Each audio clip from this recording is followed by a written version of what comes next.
एक बार गौतम बुद्ध अपने भिक्षुओं के साथ एक सभा में बैठे हुए थे। उस सभा में बुद्ध के चाहने वालों से ज्यादा उनके विरोधी थे। जिसने सभा आयोजित किए थे वह भी बुद्ध से ईर्ष्या करते थे। सभा का आयोजन राजा के महल में हुआ था, इसीलिए राजा के सभी मुख्य लोग उस सभा में उपस्थित हुए थे।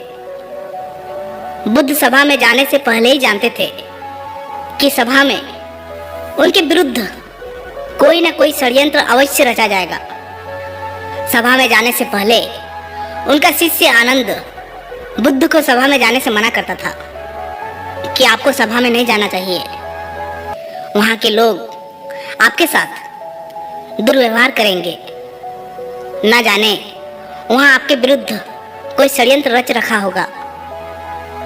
लेकिन गौतम बुद्ध अपने करुणा की वजह से अपने आप को उस सभा में जाने से नहीं रोक पाए।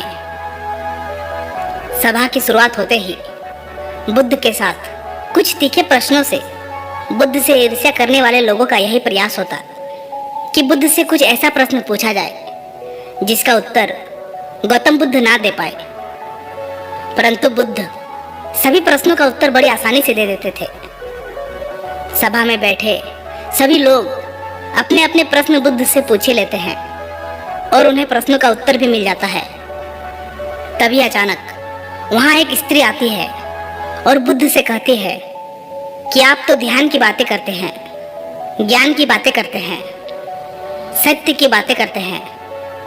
आप लोगों को सत्य की राह में चलने की दिशा निर्देश देते हैं। क्या आपके भीतर थोड़ी सी भी दया नहीं? कि आपको मुझ अबला की कोई चिंता नहीं है जिसे आपने गर्भवती करके छोड़ दिया है? क्या आपको मेरे पेट में पल रहे बच्चे की कोई फिक्र नहीं? उस स्त्री की बात सुनकर उस सभा में हलचल मच जाता है। लोग एक दूसरे से बातें करने लगते हैं। उस सभा में बैठे हर एक व्यक्ति खड़ा हो जाता है और कहता है कि औरत के सौंदर्य के आगे बड़े बड़े ज्ञानी भी अपने घुटने टेक देते हैं, तो फिर यह बुद्ध क्या चीज है?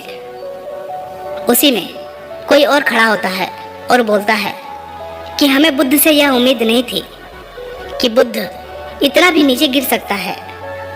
इसी तरह सभी के सभी लोग खड़े होकर बुद्ध को भला बुरा कहते हैं, बिना सत्य को जाने ही कि सत्य क्या है बुद्ध को भला बुरा कहने लगते हैं। जब सभी लोग अपने मन की भड़ास निकाल लेते हैं तब राजा कहता है कि बुद्ध, आप अपने सफाई में क्या कहना चाहोगे? और वह राजा भी बुद्ध से ईर्ष्या करता था। वे चाहते थे कि कैसे भी बुद्ध बदनाम हो जाए। यहाँ पर एक जरूरी बात आपको समझना चाहिए कि इस सारी घटना का बुद्ध पर कोई असर नहीं था और ना ही लोगों के अशब्दों का बुद्ध पर कोई असर था, और उस स्त्री के झूठे आरोप का बुद्ध पर कोई असर नहीं पड़ा। जानते हैं क्यों? क्योंकि बुद्ध सत्य को जानते थे। वे अपने नजर में सही थे। सूत्र यही है कि चाहे पूरी दुनिया आपके खिलाफ क्यों ना हो जाए, अगर आप अपने नजर में सही है, अगर आप अपने आप को जानते हो कि आप सत्य के साथ खड़े हो, तो आपका कोई भी कुछ बिगाड़ नहीं सकता है। सभा के सभी लोग संदेह में थे। वहां तक कि बुद्ध के कुछ शिष्य में भी संदेह आ गया था। लेकिन बुद्ध जानते थे कि वह क्या है, इसीलिए उनके चेहरे पर थोड़ा सा भी बदलाव नहीं था। राजा बुद्ध से कहते हैं कि क्या आप अपने सफाई में कुछ कहना चाहेंगे? बुद्ध उस स्त्री से कहते हैं, पुत्री, इस पूरे ब्रह्मांड में केवल दो ही लोग इस सत्य को जानते हैं कि तुम सत्य कह रही हो या असत्य। इससे पहले कि बुद्ध कुछ कहते, वह स्त्री बुद्ध से अपनी नजरें चुराने लगी। असत्य को सहारा लेने का कारण है कि अपने भीतर डर का बीज बो रहे हो। अब यह बीज जैसे जैसे वृक्ष बनेगा वैसे वैसे आपकी समस्या बढ़ती जाएगी। सभा का एक व्यक्ति उस स्त्री से कहता है, तुमने बहुत बड़ी बात कही है। अगर यह गलत साबित होता है तो तुम जानती हो ना कि तुम्हें क्या सजा दिया जाएगा। उस व्यक्ति की बात सुनकर उस स्त्री के हाथ पैर कांपने लगते हैं और वह तेजी से वहां से दौड़ने लगती है। तेजी से भागने के कारण उस स्त्री ने अपने पेट में जो भी गठरी बांध रखी थी वह जमीन पर गिर जाती है और सत्य सबके सामने आ जाता है। उस स्त्री ने अपने पेट पर गठरी इस तरह बांध रखी थी जैसे लग रहा था कि वह स्त्री गर्भवती है।